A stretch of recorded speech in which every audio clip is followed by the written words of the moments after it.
A brand new arcade 1-up system has been shown off at Best Buy, and it's by far the biggest one they've released. Take! Arcade 1-up is a company that makes 3/4 size arcade cabinets that you can buy from places like Walmart, Bed Bath & Beyond, and stuff like that, but most notably today, Best Buy. Now, basically, this series of cabinets have not come out yet, but we actually got one early and we reviewed it. It was the Street Fighter Championship Edition cabinet. Check it out. Yeah, it's a pretty cool cabinet. Very cool. We were big fans of it. There's a lot of really cool things with it. There's some things that you may want to know about before you get it to be more comfortable with your purchase. All in all, though, we enjoyed the experience. Now, what we're so excited about was that Street Fighter cabinet wasn't the only one. There was also going to be an Asteroids cabinet, a Rampage cabinet, a Final Fight cabinet, and a Centipede cabinet. And that Final Fight cabinet's been pushed back. Yes, unfortunately, and that's one that I know Adam was very excited about. So we're not going to be talking about that one too much today, but the Centipede one and the Asteroids one are very interesting because the Centipede one includes a trackball. So that's basically a little ball that's on the top of the machine that you can actually roll around. Now, for those of you that don't know, if you've never played Centipede in the arcades, or if you've played Centipede somewhere at home, you've likely played it with a joystick. That's not how you play Centipede. Or a D-pad. Yeah, D-pad. That's not how you play Centipede. You use a roller ball or a trackball for that one. Centipede is played best that way. It's way faster that way. And just trust me, all around, it's a far more interesting experience that way. Now, on the Centipede cabinet, you're also getting Missile Command and Crystal Castles and Millipede. So you're getting a bunch of other trackball games as well. With the Asteroid cabinet, you're getting Asteroids and Lunar Lander. You're also getting Major Havoc, I think, and Tempest. Yeah. Now, what's interesting about these games is that some of them just use buttons, but a couple of them, like Tempest, uses a dial. Yeah. Now, this includes a dial. Why are we bringing these two up specifically? Because Best Buy is going to be releasing a deluxe cabinet that not only includes all of those games from those two cabinets we mentioned, but there's also 4 extra ones that are unique to this deluxe cabinet. Yes. So yeah, this cabinet, they're basically taking these other 2 cabinets, the Asteroid one and the Centipede one, some of the art from both cabinets, and they're just plopping them both together. So the extra games are Gravitar, Liberator, Asteroids Deluxe, and Quantum. Yes. Now, what's really exciting about this is that when you look at this cabinet, the first thing that came to mind was that, well, I remember those arcade machines that they were releasing a while back where they'd have like a bunch of different games inside of them. This is getting closer to that than ever before, but the reason why they're capable of doing this is that all of these games are Atari games originally. They're not from any other developer and manufacturer, but they've also included both control schemes on there. So you get a dial and you get a trackball and you get buttons. A pretty loaded layout as far as your control options are concerned. Now, what I love about this cabinet is that I kind of see this one as like the ultimate Atari cabinet. It basically includes all the key ones you want to get. The only game that they haven't included in there, despite the fact that there is a dial, is Pong. But that's okay with me because I think Pong would have worked on there, but you need 2 dials for Pong, and that might actually raise the price on this. So having all this stuff together in one cabinet is really cool, but not only is this a Best Buy exclusive, but when you buy it this way, you also get the riser for free as well. Now, when we did our review, the riser is just a little box that the cabinet kind of sits on, and when it does that, it puts the controls at standing height, so you can actually play the cabinet standing. About 1.5 by 1.5 feet or something like that. Yeah. Yeah. It's basically just a wood box. Right. So we're getting these 2 we're getting these 2 cabinets together, and I don't want this to sound like a paid advertisement because we sound like we're completely like, oh, rah, rah, rah. But like, from my perspective, if I had pre-ordered the Asteroids cabinet and pre-ordered the Centipede cabinet, I would be upset. That's why we're doing the video today, because there's going to be a bunch of people out there that don't know about that stuff who may have wanted those cabinets, and now they can go get it at Best Buy. I would have wanted the option to because it's not just the 2 arcade cabinets coming together. You're not just getting these 8 games, there's 12 games.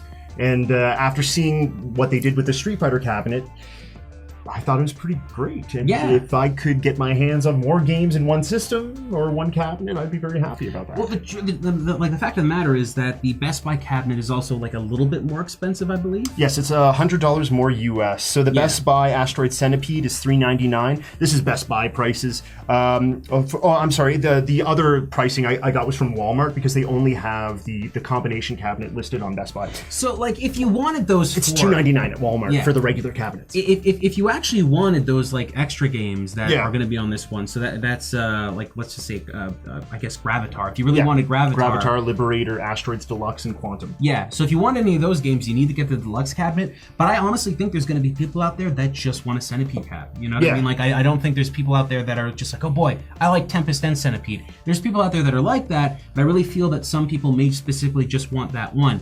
And also, the artwork for Asteroids and the artwork for Centipede are basically very close recreations of what the originals look like. Yeah. So you just might want that look. Now, I don't know too much about the internal workings, but we do know that the board that's in the back of these machines is a unique board that the company made. Proprietary. Yeah, and when they actually went to go make these arcade sticks and all these arcade features and stuff, they went and actually made ones that were as close to the original arcade setup as they originally made. I know that sounds kind of crazy, but that's what the company has stated themselves. And based upon our own play with the arcade system that we have, we can state that the machine is pretty well made. You can tell that they came at this from a perspective that, like, they know who wants to buy these things, so they're going to make them feel very much like what you're used to, with a couple little newer flourishes that are great for today. Exactly. Yeah. Now, considering that they're willing to make deluxe cabinets, does that mean we can start to see deluxe cabinets of other things? Well, again, a negative. Like, man, I don't know if I want to buy the Final Fight cabinet now. You know, that's already like a pretty jam-packed system. It is. But is there going to be one with 12 games coming out? Another sort of like Capcom machine? I'm not sure. That might make me hold back on a purchase. See, I'm more excited about these specific systems as they exist. The Rampage cabinet, by the way, is like one that I'm really looking forward to. It looks really cool. Yeah, it's got 3 arcade sticks, 2 buttons for each player, and it basically gives you the ability to play Rampage with 3 players, which is the way you should be playing Rampage. Darn tootin'. Now, what makes me excited about all this stuff, though, is that, okay, they've shown this stuff off. This is the series, they're calling this Series 1. This is like the first releases that they're going to be bringing out there, and they're going to be released all over the world, as far as we're aware, in multiple different stores, multiple different regions. If these see a success, maybe then we'll start to see better versions or like more combination systems like that. Now, for Street Fighter, I think the Street Fighter that's in there, for Street Fighter 2, that's going to be one that I think a lot of people like. But maybe they'll release a Street Fighter 3 combined cabinet, or maybe they'll release the original Street Fighter. You know what I mean? I hope they don't. with the big pads that you can punch. And I think that that's kind of the idea, right? There's just going to be a bunch of these different machines that are coming out. Now, personally, my own personal opinion on this is that all the machines that we've heard so far, all the machines we've talked about so far, there is one machine that I would want a lot. Yeah, what's that? And that would be basically a Naomi board type system, so that we could get something like, I don't know, Dynamite Cop, you know, something like that. Basically, Dynamite Cop is this game in North America we call Dynamite Cop Die Hard Arcade. And in Japan, they called it Dynamite Cop, then Dynamite Cop, or sorry, Dynamite Deca 2 and 3.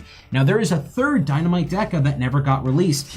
And he always talks about this. Oh, I do. I've always wanted to play it, but we never got it at home, and it was only in the arcades. I would love to see like a machine like that, because what I feel they're doing right now is they're testing out the releases of mostly 2D games, right? Games that are based off 2D sprites and things like that. Maybe we can start to see 3D game assets so that we can see. And what's great about these actual monitors is that 2D games have to be rescaled, and they're pixels, so sometimes it doesn't always look the best on a 2D monitor. You get shimmering. Sometimes we didn't get screen tearing that much with these machines, but like with the Street Fighter cabinet, we didn't get any screen tearing. We didn't get anything that was like egregious. We did get some shimmering, and we did have some problems with the top line of pixels. Yeah, it was just a delay. But outside of that, we didn't really see much that really like destroyed the way that you played the game. And the latency on these games was really, really nice. Pretty good. 3D games are better at rescaling because they're basically pixel. Not just pixels, they're polygons. So what I think about this is, right now they're trying to see if there's a market there for the original gamers out there that love those original arcade releases. And I mean, you're going with Midway, you're going with Atari, you're going for all this stuff. So I'm looking at like the 90s market, right? And of course we're talking about things like Simpsons Arcade, X-Men Arcade. Yes, that was on my list. I want a brawler machine. I want all those old Konami brawlers. Heck, I would even love a Capcom Aliens vs. Predator release at some point. Absolutely. I don't know how they would manage that, but that would be fantastic. As they've established with Street Fighter, they already have a working relationship with Capcom, so I think they could do stuff like that. But you know, we're gonna have to see exactly what's gonna come in the future for these. MVS. Yes. Neo Geo MVS system. That would be really cool. I don't know if that would ever happen, but oh my gosh, imagine that red and white system with the little all the marquees and Yeah, stuff. Oh. little LED lights at the top that kind of tell you which game you're playing and stuff. I think that kind of stuff would be cool. I wouldn't sit on a purchase of that. Yeah, I mean, I think that there's going to be people out there that are going to want to collect these things. However, I will state this. I don't know how big of a collection people can have. Now, obviously... So that's another thing I wanted to get to, was like, okay, Shane, let's say I buy the Final Fight cabinet. Okay. It's in my house, I love it, I'm playing all the games and stuff. Then the deluxe edition comes out. I gotta go on to some Craigslist site and sell my Final Fight so I can get the other deluxe edition, or do I just feel burnt for the rest of my life? How does this work? I'm gonna explain to you how it works, because this is exactly how modern arcade buyers deal with their stuff. They trade their arcade games with other gamers out there, and they basically create this entire environment where they can basically buy a game they really like, play it for as much as they want to, and then they find someone else that wants that cabinet and they switch out. This is how pinball gamers work. This is how old arcade gamers work. So you're just saying you just got to deal. I think you just got to deal with it. I think the size of these, the way that people could trade them, I feel like, okay, I know for a fact that we could fit like 12 of these in the room next to us. These are easier to handle. Like we said, it's 3/4 the size. It's about 4 feet tall without the standard the stand thingy. Right? Yeah. So. If these were really cheaply made and they were built like nothing, which that's not the case here. These are very well designed machines. They feel like IKEA furniture. Yeah. Like if you were basically in a good way. Yeah, absolutely. If you were gonna get like the arcade, if they could just switch out the games, that would be one thing. Yeah. But you're talking about switching out the controls. You're talking about switching a lot of stuff like that. The marquee, the illustrations, the design work on the sides and stuff. Yeah. I know people are going to be modifying these in the future when they come out, and I know there's going to be a lot of people that are going to try and put Raspberry Pi systems in them and stuff like that,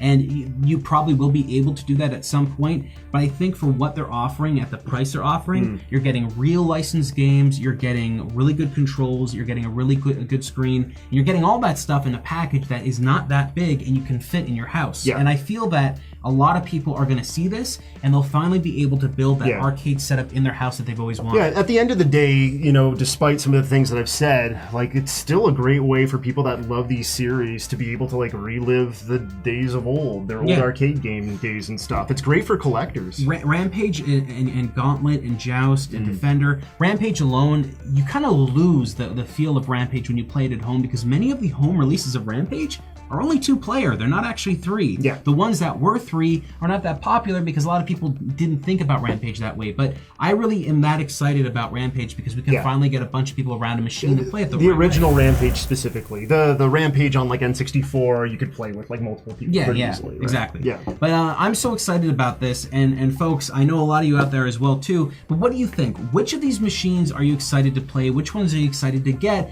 And if you want to hear more about more of these machines, which ones would you want them to be releasing? Like, are you looking at a Konami kind of deal or something like that? MVS. Yeah. MVS. Let us know what you think.